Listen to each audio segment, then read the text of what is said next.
Assalamualaikum warahmatullahi wabarakatuh. Di sini kita akan mengisahkan tentang kisah pemuda Madinah yang menzinahi jenazah wanita solehah. Al-Kisah, hiduplah seorang pemuda Madinah yang pekerjaannya sebagai penggali kubur.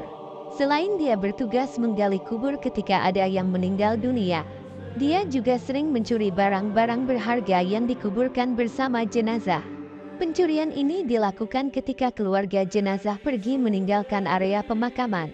Setelah ditimbun tanah, dia gali kembali kuburan itu demi bisa mengambil barang berharga yang ikut dikuburkan bersama jenazah. Bahkan, dia juga akan mengambil kain kafan jenazah jika dianggap kain kafan itu berharga.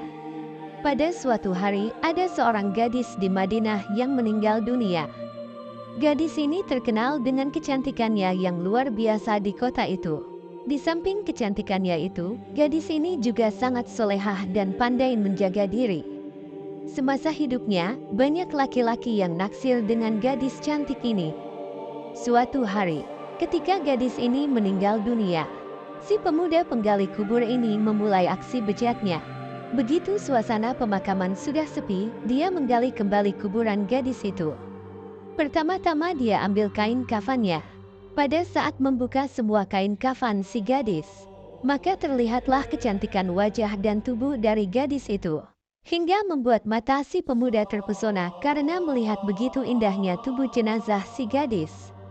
Tanpa berpikir panjang, pemuda penggali kubur itu pun langsung melampiaskan syahwatnya kepada jenazah gadis itu. Setelah itu pemuda ini langsung kembali menutup kuburan itu dan pulang ke rumahnya. Namun setelah melakukan hal tersebut, dia merasa seperti dikejar-kejar dosa. Dan hal itu membuatnya sangat gelisah. Akhirnya pada suatu hari, pemuda ini berniat untuk menemui Rasulullah Shallallahu Alaihi Wasallam di Madinah. Di sana dia bertemu dengan Umar bin Khattab. Setelah mengucapkan salam kepada Umar, dia kemudian bertanya dengan cemas dan hati-hati. Pemuda ini berkata, "Apa pendapatmu jika ada seseorang yang berzina?" Kemudian dengan tegas Umar menjawab, "Jika dia sudah menikah, dia harus dirajam sampai mati. Jika belum pernah menikah, maka akan dicambuk 100 kali dan diusir dari kampung selama 1 tahun." Lalu pemuda ini bertanya lagi, "Lalu bagaimana jika ada orang yang menzinahi mayat dan orang itu belum menikah?"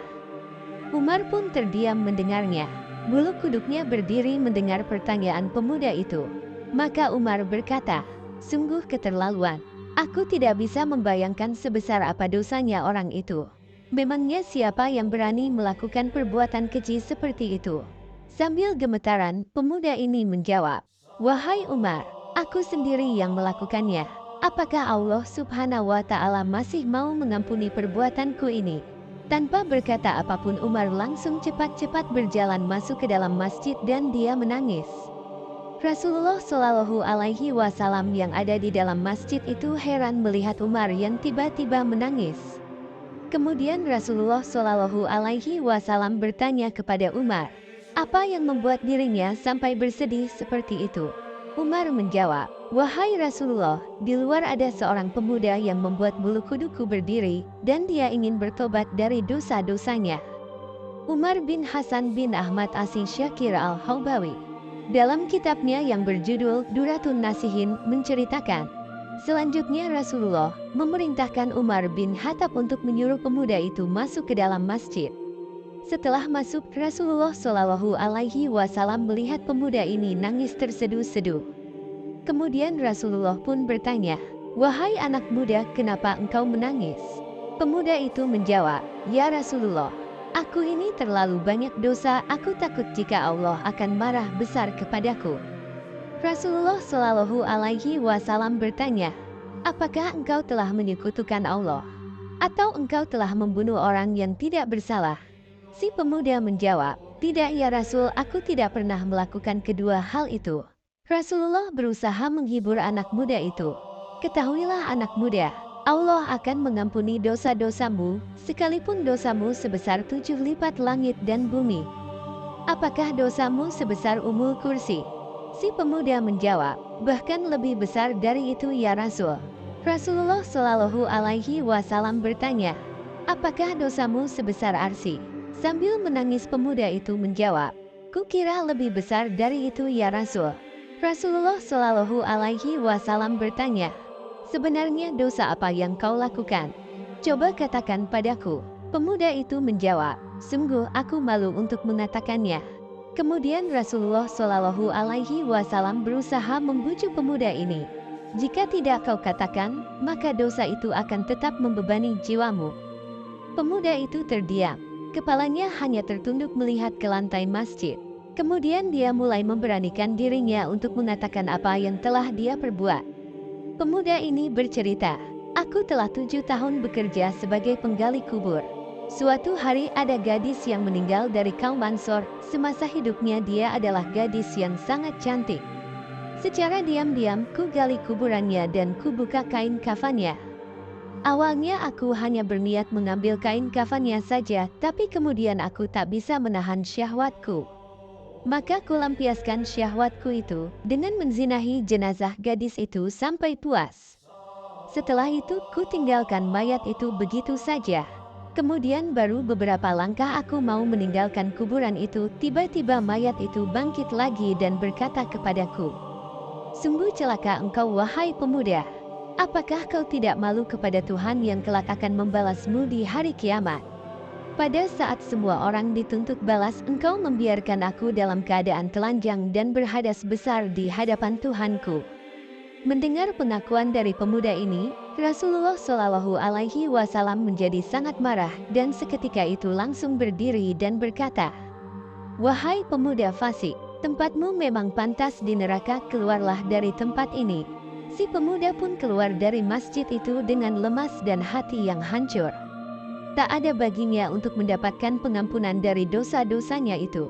Sebenarnya saat itu dia betul-betul ingin bertobat kepada Allah Subhanahu wa Ta'ala. Dia pun kemudian melangkahkan kakinya tanpa tahu arah dan tujuannya. Saat itu, Rasulullah Shallallahu Alaihi Wasallam ingin mendengar petunjuk langsung dari Allah Subhanahu wa Ta'ala tentang peristiwa yang baru saja beliau dengarkan itu. Di sisi lain, pemuda itu pun pergi menyendiri dalam sebuah gua di gunung. Di gua itu dia terus menangis meminta ampunan kepada Allah Subhanahu wa Ta'ala. Dia pun bersumpah tidak akan keluar dari gua itu sebelum Allah memaafkannya dan menyampaikan ampunannya itu lewat Rasulullah Shallallahu Alaihi Wasallam. 40 hari kemudian, tubuh dan wajah pemuda itu berubah drastis. Selama di dalam gua, dia hanya bertahan hidup dengan makanan yang dia temukan di dalam gua itu. Dia terus berdoa, "Oh Tuhannya Nabi Muhammad, Tuhan dari Nabi Adam dan Hawa, jika aku telah Engkau ampuni, maka sampaikanlah kepada Nabi Muhammad dan para sahabatnya. Tapi, jika tobatku ini Engkau tolak, maka bakarlah aku di dunia dan bebaskanlah aku dari siksa di akhirat. Sungguh aku tak akan sanggup menerima siksa-Mu di akhirat kelak." Tak lama dari itu Allah Subhanahu wa Ta'ala mengutus malaikat Jibril untuk menemui Rasulullah. Kemudian malaikat Jibril bertanya, "Wahai Rasulullah, Allah menitipkan salam kepadamu," dan Allah bertanya, "Apakah engkau yang menciptakan makhluk?" Rasulullah Shallallahu Alaihi Wasallam menjawab, "Allah Subhanahu wa Ta'ala lah yang menciptakan aku dan semua makhluk." Malaikat Jibril bertanya, "Apakah engkau yang memberi rezeki kepada mereka?" Rasulullah Shallallahu Alaihi Wasallam menjawab, "Tidak, hanya Allah yang mampu memberikan rezeki kepada makhluknya." Malaikat Jibril bertanya, "Maka, apakah engkau yang menerima tobat mereka atau engkau yang menghukum mereka atas dosa-dosa mereka?" Rasulullah Shallallahu Alaihi Wasallam menjawab, "Maha suci Allah yang maha memberi pengampunan." Malaikat Jibril berkata, "Wahai Rasulullah, Allah berfirman, 'Maafkanlah hambaku karena aku Allah telah mengampuninya.'"